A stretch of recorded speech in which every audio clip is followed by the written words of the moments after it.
Shalom a todos, bienvenidos a mi espacio. Soy el profesor Ahmed Naharwadi. Vamos a abrir las escrituras en Lucas 11:23. El que no es conmigo, contra mí es, y el que conmigo no recoge, desparrama. Hermano, que les quede bien claro algo que les quiero compartir. Me he topado con una idea que están tratando de meter en la mente de muchos que siguen el canal, la idea de que nuestro ministerio es una más dentro del espectro de lo que son las religiones en la tierra. La idea de que hay mucho que nosotros tenemos que aprender de otras denominaciones cristianas, la idea de que da lo mismo ir a una iglesia o ir a otra. Desgraciadamente, esto es muy peligroso porque, hermanos, Yahweh no tiene muchas iglesias. Yahweh no tiene muchos rediles. Solamente tiene un redil. Y eso lo que quiere decir es que esas 40.000 denominaciones cristianas que existen en la tierra son falsas. Y al no estar con Yahshua, están contra Yahshua. Y al no recoger con Yahshua, están desparramando. Nosotros no debemos de confundir la idea que se trata de meter que estos son como aquellos discípulos que estaban predicando al Mashiach como parte de los 12 y que de pronto cuando estaban ahí predicando, aparte de los 12, alguien vino y los amonesta. Y algunos discípulos, no nos dice quién, pero algunos le dijeron que no lo hicieran. Y luego Yahshua les dice, no se los impidan, porque el que no es conmigo contra mí es, y el que conmigo no recoge desparrama. Y la idea que quieren establecer es que las denominaciones cristianas son ayuda a Jesús porque están predicando a Jesús, porque están hablando en favor de él, etc. Y no es lo mismo, y te lo voy a explicar. Y no es lo mismo, porque aquí el que no es conmigo contra mí es, y el que no está conmigo desparrama. Estamos hablando de dos mensajes muy distintos. El mensaje que da las iglesias, las denominaciones, las más de 40.000 denominaciones cristianas que existen en el mundo, y el mensaje que da esta quejilá son muy distintos, son muy diferentes. Ahora que se nos haya olvidado y que los miembros del canal estemos escuchando este mismo mensaje y en otro lugar el mismo mensaje, es porque se nos ha olvidado predicar nuestros mensajes distintivos. Pero nuestros mensajes distintivos no los predica nadie, solamente nosotros. Y ese es el problema. El problema es que se nos ha olvidado las doctrinas que nos hacen ser diferentes a los demás y que las demás no predican. Yahweh no tiene muchos pueblos. Yahweh tiene un pueblo distinto. No es igual a los demás. Es uno solo, es diferente. Tiene una quejilá en la tierra, y quiero que escuchen esto, que no es inferior a ningún otro, sino que es superior a todos en su capacidad de enseñar la verdad y vindicar la ley de Yahweh. Ahora, al hablar de las denominaciones, no estoy hablando de las personas que van a estas iglesias, a las más de 40.000 congregaciones falsas que están contra Yahshua, que están desparramando. ¿Y cómo lo sé? Vamos a ver. Al hablarte de esto, hermano, no estoy hablando de las personas que asisten a estas denominaciones. Estoy hablando de las organizaciones como doctrina, como conjunto de creencias. En Juan capítulo 10, Yahshua dice que él tenía muchas ovejas que no están en el redil correcto. Están en otros miles de rediles, de más de 40.000 rediles que existen en el planeta Tierra. Ahí hay muchas ovejas, no dijo pocas, hay muchas, mayoría de los verdaderos hijos de Yahweh que todavía no pisan el redil correcto. Eso no convierte el hecho de que haya muchos rediles y con muchas ovejas en rediles correctos. Los rediles son incorrectos. Los verdaderos hijos de Yahweh están ahí, pero tienen que salir. Por eso el mensaje de Apocalipsis 18 es: salgan de ahí, pueblo mío. Tienen que salir. El mismo Adón dijo en Juan 10:16 que tengo otras ovejas que no están en este redil, y aquellas las debo dejar ahí porque ahí están bien. Eso es lo que dijo Yahshua. No, dijo, me conviene traer y van a oír mi voz, y habrá ¿cuántos? Como siempre ha sido, un solo redil, una sola denominación, un solo roe, una sola denominación. Yahweh nunca ha tenido dos denominaciones. Yahweh siempre ha tenido una sola. Los demás alguien los puso para hacer difícil a las ovejas de Yahweh encontrar el redil correcto. Y hermanos, algo muy importante. Las ovejas de Yahweh conocen su voz. Eso lo dice Juan 10:26-27. Vosotros no creéis porque no sois de mis ovejas. Como ya les dije, mis ovejas oyen mi voz y yo las conozco y me siguen. Muchas veces, hermanos, me dicen: ay, More, es que muchas de las cosas que usted dice ofenden a todas las demás congregaciones. Y déjame decirte que se ofenden los que no son ovejas de Yahweh, porque las ovejas de Hashem están en esos rediles y escuchan la voz del maestro. Y al principio tal vez se sienten mal, pero después van aceptando y conocen la voz de Yahweh. Y se dicen, claro, tienen razón, las ovejas de Yahweh oyen su voz y la conocen. Ahora, básicamente, lo que va a ocurrir en el último llamado que va a ser dado a la tierra, cuando las ovejas de Yahweh escuchen su voz y van a salir y van a ir al redil correcto. Por supuesto, hay un solo redil. Entonces, ¿las demás qué son? Satanás trató de que sea difícil encontrar el pueblo de Yahweh. Hay un dicho latino que dice: encuentra una aguja en un pajar. ¿Qué quiere decir eso? Quiere decir que es muy difícil encontrar una aguja en un pajar, porque todo se parece a las agujas. Y si tú lanzas la aguja, la avientas, eso es lo que hizo Satanás. 2 Corintios capítulo 11. Y vamos a ver el fenómeno que ya ocurría desde la época de Pablo. En 2 Corintios 11, versículos del 13 en adelante, ahí dice: porque estos son falsos apóstoles, obreros fraudulentos, haciéndose pasar como si fueran apóstoles de Mashiach. Vamos a trasladar todo esto a nuestra época. Son falsas iglesias, no son congregaciones de Yahweh. De hecho, Yahweh no quiere que existan. Él quiere que exista un solo redil. Entonces, ¿todo esto qué es? ¿Qué quiero se está dirigiendo? Miren lo que dice el apóstol Pablo en 2 Corintios. Pero, More, estamos hablando de personas que supuestamente le están tratando de ayudar a Yahweh. Ahí Satanás está poniendo falsos apóstoles con la idea de ayudar, entre comillas, a Yahweh. ¿Ustedes creen que Satanás trata de ayudar a Yahweh? No, está tratando de hacer la guerra, y su guerra es convirtiendo apóstoles falsos, iglesias falsas. No es maravilla, porque el mismo Satanás se hace pasar por ángel de luz. Él no es un ángel de luz, es un ángel rebelde que está en rebelión y se hace pasar por un ángel de luz cuando le conviene. Versículo 15. Así que no es mucho si también sus ministros, eso implica que sus ministros no son ministros de Yahweh. Esas iglesias no son iglesias de Yahweh, esos pastores no son pastores de Yahweh. Se hacen pasar como si fueran ministros del Creador, ministros de justicia, y su fin será conforme a sus obras. Así que, queridos hermanos, esto ya ocurría en la época de Pablo, no es maravilla. Satanás siempre lo ha hecho, esta es una constante, así se las ha gastado a través de las épocas. No creas el discurso de que es lo mismo ir a una iglesia que ir a otra. Es que hay mucho que hay que aprender de esas iglesias. Y yo me pregunto, bueno, si hay mucho que aprender, entonces los superiores son ellos, cuando en realidad no es así. Ok.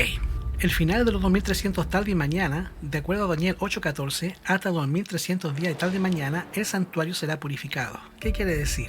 Comenzaba la etapa final, vamos a decir, de la expiación. ¿Desde cuándo comienza el día de la expiación? Bíblicamente, el Yom Kippur. Bíblicamente esto comienza cuando Yahshua muere, cuando él fue llevado al matadero, porque eso es lo primero que se hacía el día de la expiación. El día de la expiación es un día simbólico que representa el proceso de expiación que Yahshua iba a realizar en tu favor y en mi favor. Cuando Yahshua fue llevado, él es el chivo expiatorio. Ahí ese día se sacrificaba al macho cabrío, pero ahí no terminaba la expiación. Ese era el inicio de la expiación, porque después continuaba con el sumo sacerdote tomando esa sangre, entrando al lugar santo, ungiendo los cuernos del altar y haciendo otras cosas ahí, luego pasando hasta el lugar santísimo, el día de la expiación, y terminando el día de la expiación, cuando el sumo sacerdote abandonaba el lugar santísimo, y ahí iba a la parte de al frente, donde estaba el otro chivo expiatorio. El otro chivo ya no era expiatorio, sino que representaba al macho cabrío, que representa a Azazel. A él se le colocaba las manos encima, pasando el pecado a ese, se le echaba la culpa, se le dejaba salir y empezaba el milenio, vamos a decirlo así, se le dejaba salir al desierto. El proceso de expiación, este proceso que te estoy presentando, solamente lo enseñamos nosotros. Todas las iglesias se enfrentan a este proceso de expiación y ellos enseñan que la expiación terminó en la cruz, ahí empezó y terminó. Entonces, ¿por qué Yahshua, de acuerdo a Hebreos, a todo el libro de Hebreo, por qué después que murió se fue al cielo? Es muy claro en la palabra de Yahweh que todavía hay muchas cosas que Yahshua se fue a hacer al cielo y que entró en un santuario. Mira lo que dice, porque no entró Yahshua en un santuario hecho de mano, figura del verdadero. Automáticamente lo que está haciendo Pablo es una conexión con el santuario de la tierra y diciéndote, mira, todo lo que pasaba en el santuario de la tierra era una figura de algo verdadero. Entonces todo el proceso de expiación no terminaba con la muerte del cordero. Eso es una tontería, y créeme que esa tontería la creen todas las denominaciones que no son de la nuestra. Tienen un proceso de expiación corto que termina en la cruz. Eso es la expiación para ellos. Sin embargo, aquí encuentras a Yahshua pasando a un santuario no hecho de mano, figura del verdadero, dándote a entender que todavía hay un trabajo que hacer. ¿Quién te enseña que la expiación no terminó en la cruz?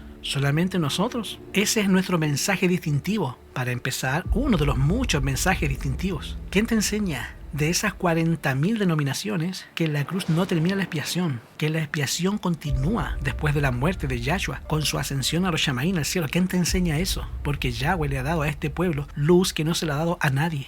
Mira lo que dice en Hebreos 9:24, el apóstol Pablo dice, nuevamente que entró en un santuario no hecho de mano, sino que en los mismos Shamaí, en el mismo cielo, para presentarse ahora ante Yahweh, no para ofrecerse muchas veces como lo hacían los sumos sacerdotes, y ahí te presenta hasta el lugar santísimo, dándote a entender que no solamente entraba al lugar santo, sino que llegaba también hasta el lugar santísimo. Ese día de expiación que comenzaba con la muerte de Mashiach no terminaba en el lugar santo, sino que también se extendía, crecía hasta al lugar santísimo. Y por esta razón es muy importante que el momento cuando Yahshua pasa del lugar santo al lugar que ascendió en el año 31, ¿a dónde? Al lugar santísimo. No es que haya en el cielo una división, pero sí hay una división de trabajo. el trabajo que Yahshua realizó en el atrio no es el mismo realizado en el lugar santo, y tampoco va a ser el mismo trabajo que Yahshua está realizando cuando pasó al lugar santísimo. Así como no era el mismo trabajo que los sacerdotes que hacían en la tierra, claro, Yahshua vino al atrio, se hacían ceremonias, ritos, lavamientos, sacrificios, y ahí Yahshua fue sacrificado. Ahí luego él entra al lugar santo a realizar otro tipo de trabajo. ¿Y quién te enseña eso? Solamente nosotros, verdades distintivas de este pueblo.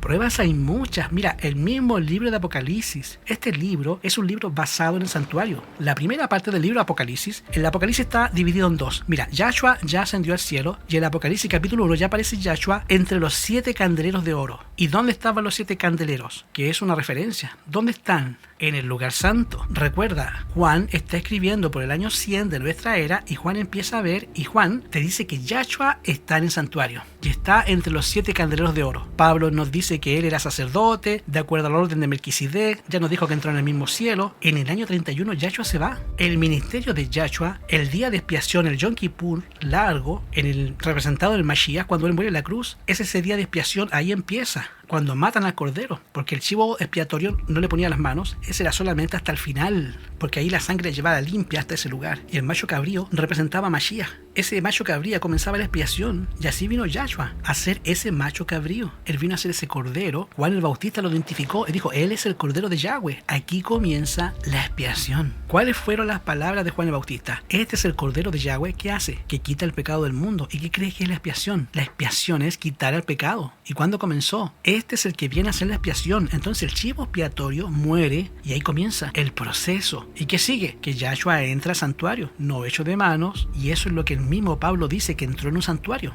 y comienza su labor. Y Apocalipsis es un libro que te presenta los pasos del santuario. La primera parte es el lugar santo. Son 11 capítulos. Apocalipsis tiene 22 capítulos en total. Y 11 y 11 son para cada lugar. Los primeros 11 son para el lugar santo y los segundos 11 son para el lugar santísimo.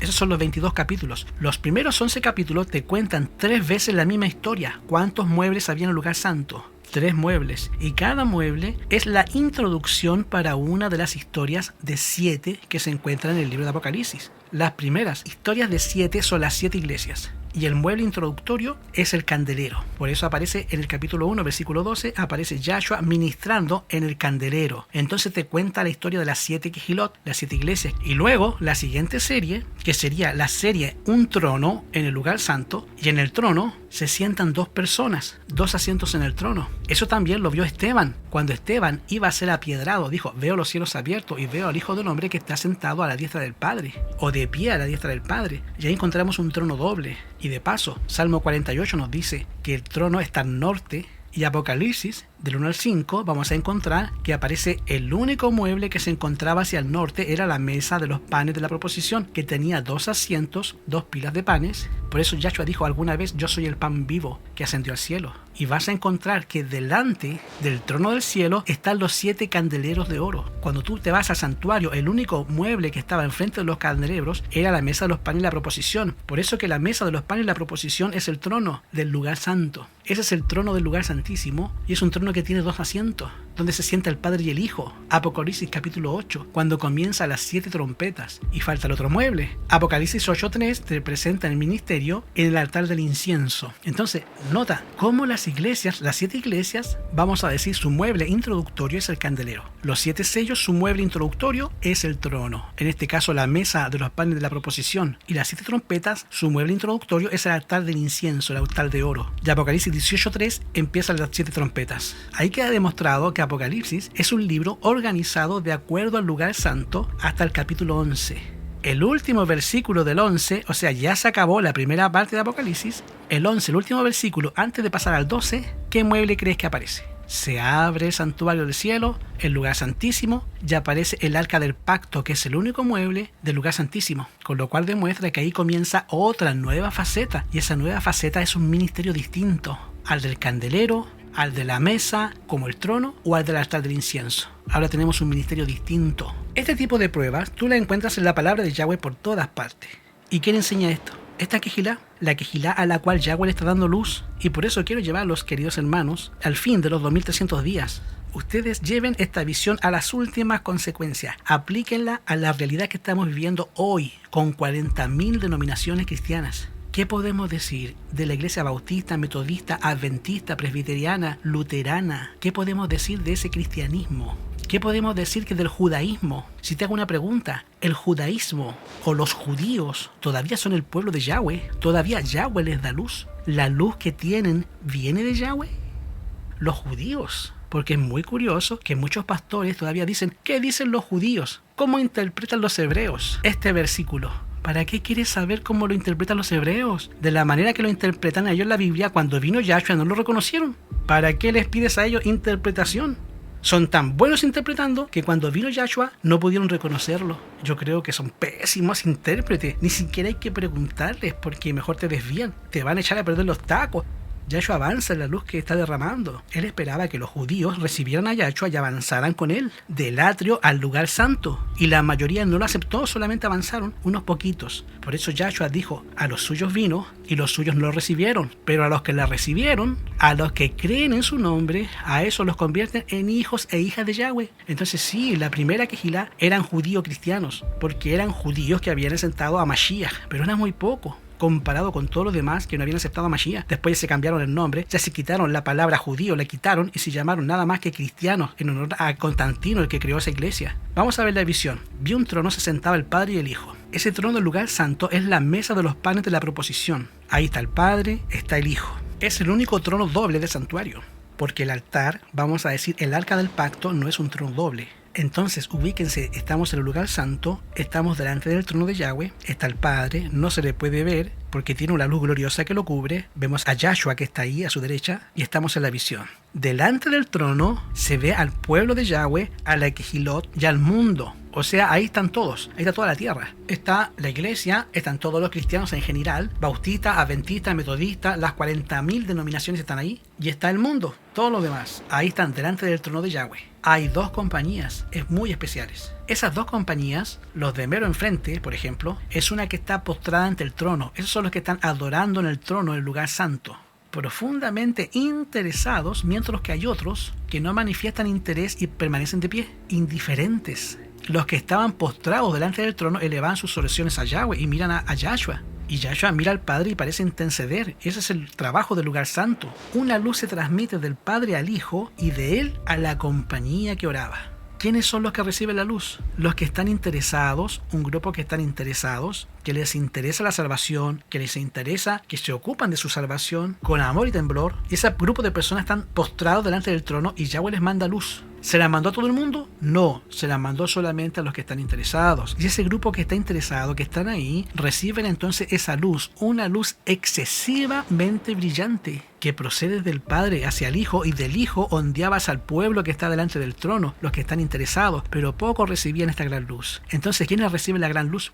Pocos. Yahweh tiene un pueblo distinto. Un pueblo que es superior a los demás porque recibe la luz que los demás no reciben. ¿Y por qué te vas a buscar luz donde no la hay, donde no la envía Yahweh? Vamos a entender cuáles las consecuencias de este tipo de visión. Ahora, si muchos salen debajo de esta luz y la resistían inmediatamente, ahí estamos hablando de los 1300 tarde y mañana. Lo que te estoy presentando solamente lo vas a escuchar aquí, en esta quejilá. No vas a ir con los bautistas, adventistas, luteranos, católicos, mucho menos, que entienden un sacerdocio completamente distinto, que comprenden el santuario completamente diferente, ni siquiera lo ven como nosotros. Entonces, ese tipo de luz no lo vas a ver. Esta es la luz, hermano, que Yahweh derramó en los que estaban interesados, porque Yahweh tiene ovejas, no rediles, ovejas en esos rediles, y esas ovejas escuchan la voz, escuchan esta luz y la reconocen, porque saben que es la luz que Yahweh está enviando. Y pocos son los que reciben la luz, y muchos reciben esto y la resisten inmediatamente, porque no la conocen la voz de Yahweh. Otros son descuidados y no aprecian la luz, y esta termina por alejarse de ellos.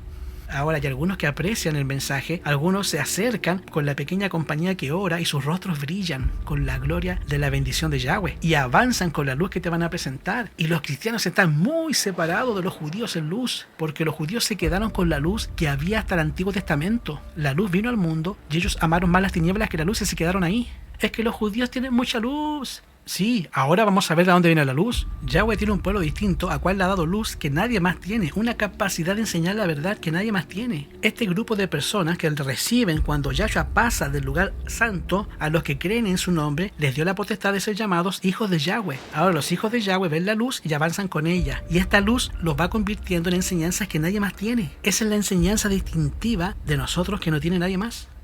¿Es luz que todos los demás tenían? No, se le está dando, es nueva luz. Es como los judíos que se quedaron adorando en la forma que habían adorado hasta que Yahshua vino. Siguieron ofreciendo sacrificios hasta que fue el templo destruido. Te hago una pregunta, hermano. ¿Quién se quedó dirigiendo a los judíos después que Yahshua se fue? ¿Quién se quedó? ¿Satanás, hermano? ¿Satanás? ¿Y quién cree que se quedó dirigiendo a las iglesias cristianas que no quisieron avanzar? El que no es conmigo, si no estás conmigo, por eso no me seguiste, contra mí eres. Y el que conmigo no recoge, desparrama. ¿Creen eso o no? ¿Ustedes creen que los presbiterianos, bautistas, Conexión Cristiana, adventistas, luteranos y todos los demás que se llaman cristianos de la tierra, que no quisieron avanzar con la luz que había sido derramada, brillante luz sobre el pueblo de Yahweh? ¿Por qué? Porque les estorbaba, porque no les interesaba, porque no quisieron. Y se quedaron en perfectas tinieblas. Y ahora te hago una pregunta. ¿Quién dirige entonces a todas las iglesias que no asentaron la fe del Mashiach? ¿Por qué te vas a estudiar a una universidad de iglesias que el diablo dirige? Yo sé que a la gente no les gusta esto, pero más claro que el agua. Es que tienen mucha luz. Vamos a ver qué luz tienen. Ahí vamos a ver Satanás procurando de llevar a cabo la obra de Yahweh. ¿Tú crees que él quiere llevar a cabo y ayudar a la obra de Yahweh? Mira, el año 31, cuando Yahshua se fue, ¿quién se quedó dirigiendo a los que se quedaron dirigiendo y haciendo ritos y ceremonias? Imagínate los judíos más de 40 años matando corderos, haciendo ritos, sacrificios. ¿Hay luz en eso? La luz vino al mundo. No la recibieron, no la conocieron. ¿Qué clase de intérpretes son? A los cuales tú les puedes preguntar cómo interpreta la Biblia, si cuando vino el mero no lo reconocieron. Los judíos ya son dignos de lástima. Entonces, ¿qué crees tú que pasa cuando Yahshua avanza del lugar santo al lugar santísimo? ¿Qué son ellos que no entendieron o que no quisieron entender? Y ahí es exactamente donde se quedan. Satanás soplaba entonces sobre ella una influencia de envidia. En ella había luz. Es que tiene luz. Sí, tiene luz. Pero ¿quién da la luz? ¿De dónde viene esa luz? ¿De dónde proviene? Satanás soplaba sobre ellos una influencia impía, y en ella había luz y mucho poder, pero nada de dulce amor, gozo ni paz. ¿Por qué Satanás hace eso? Porque es mantener engañada a toda la gente, arrastrarlos todavía más atrás, si es posible, y seducir a los hijos de Yahweh, como le está pasando a todos esos maestros que dicen, es que se ven bien, son muy buenos, se parecen mucho a nosotros. O sea, se parecen a ti, porque se te ha olvidado predicar las verdades distintivas. Por eso dice, Apocalipsis 3, versículo 7, escribe al ángel de Filadelfia, que es la iglesia, que es la Kehilot, a mi punto de vista, en el cual ya estamos a punto de convertirnos en la Odisea. Y dice ahí, escribe al ángel de Filadelfia, esto dice, el santo, el verdadero, que tiene la llave de David, el que abre y nadie puede cerrar. Te da evidencias de que una puerta que se abrió y otra que se cerró y ya no se puede abrir. Ahí está Yahshua pasando del lugar santo al lugar santísimo. Ya no se puede cerrar la puerta del lugar santísimo, la puerta del santo ya no se puede abrir. Así como los judíos querían todavía continuar con ritos y ceremonias hasta que Yahshua les cerró y les destruyó el templo. Y para que no se le ocurriera reconstruirlo, les puso una mezquita ahí, donde está el templo. Y para que no hicieran más sacrificios, o sea, les cerró la puerta para que no la abran. Les cerró la puerta del atrio. Y el lugar santo también se la está cerrando para que nadie más la pueda abrir. Hay muchas ovejas, sí, todavía, en esos rediles. Ay, Moré, esto que usted está enseñando ofende. Sí, ofende, hermano, a ciertas personas. Pero Juan 8:47 dice, el que es de Yahweh, los que de veras son hijos de Yahweh, la palabra de Yahweh oyen, la oyen y dicen, estamos mal, esto hay que modificarlo. Por eso Yahshua le dijo a los judíos, por eso ustedes no pueden oír esta voz y obedecerla. Y no les va a gustar y no van a querer seguirla, porque realmente ustedes no son de Yahweh. Los que realmente son hijos de Yahweh oyen mi voz y la conocen. Y mis ovejas me siguen y van a ser un rebaño y un roe. Hermanos, Yahweh está dirigiendo este movimiento. Este movimiento es el pueblo de Yahweh, no por ti ni por mí. Los miembros de este pueblo, ya los voy a pedestar, ahora los voy a tumbar. Somos una desgracia, hermano. No vivimos a la luz de la luz que hemos recibido. No hemos reflejado el carácter de Yahshua. No hemos participado de la obra como debíamos de haberlo hecho. Hemos fallado. Así como hay miembros malos en este pueblo, hay miembros buenos. Y hay dirigentes que son buenos. En nuestro canal, nuestra congregación, hay tribu y cizaña. Habemos, me incluyo, una cizañota que estorbamos más de lo que ayudamos. Pero también Yahweh tiene hijos verdaderos. Él está guiando al pueblo porque este pueblo tiene las verdades distintivas que Él le entregó. Esas verdades, ese conjunto de verdades, que es lo que hace a esta congregación ser parte del pueblo de Yahweh, el pueblo de Israel, hermano, era una desgracia. Se portaban mal, tenían ídolos, los dirigentes del pueblo eran corruptos, mataban a los profetas, despreciaban todo. O sea, el pueblo de Yahweh siempre había sido así. ¿Por qué? Porque Satanás está en guerra siempre con el pueblo de Yahweh, siempre le está haciendo guerra. Siempre ha existido esto. Lo que hacía a los judíos, el pueblo de Yahweh, lo que hacía de los israelitas, el pueblo de Yahweh, era el conjunto de verdades que ellos defendían, que no tenían los asirios ni los paganos, ellos lo tenían, y eso los convertía en el pueblo de Yahweh. Igual ocurre con nuestro movimiento. Ese conjunto de verdades, esa luz preciosa que Yahweh ha sido derramada sobre este pueblo, es lo que nos hace ser diferentes. Todo lo demás no lo debemos ni siquiera mirar, porque ni siquiera es digno de ser mirado. Debemos de poner nuestra mirada en Yahshua y en la luz que nos entregó. Así como hay siervos de Satanás llevando adelante su agenda, así también hay verdaderos hijos de Yahweh defendiendo. Y yo creo que esa es la manera en que Yahweh defiende. Yahweh tiene sus columnas ahí. Juan el Bautista, ¿de qué linaje venía? ¿Quién era él? Él era un joven levita. ¿Y de qué vivía? Pues del diezmo. Ahora tengo una pregunta. ¿Tú darías el diezmo para mantener a Juan el Bautista? No lo queremos dar, pero lo mismo se aplica al pueblo de Yahweh. Cuando la paja sea separada del trigo, es una terrible prueba. Yahshua está terminando la obra de expiación. Y cuando Yahshua termine, va a salir casado con la nueva Jerusalén, va a tener el reino. Entonces ahora sí, con todas las llaves y con todo, va a salir de ahí y va a terminar la obra de expiación. Cuando ya la culpa sea determinada sobre Azazel, va a comenzar entonces el milenio. ¿Cuándo termina la obra de expiación? Termina cuando comienza el milenio. Cuando comienza el milenio, cuando Yahshua dice, consumado es. El que sea limpio todavía. El que sea injusto todavía. Y ahí comienza otra etapa, muy diferente. Queridos hermanos, sé que este mensaje no les gusta mucho. Sé que algunos se van a sentir mal. Sé que a algunos les va a molestar. Pero hermano, el que no es conmigo, contra mí es. Y el que no recoge, desparrama. Que Yahweh te bendiga. Que Yahweh te dé shalom.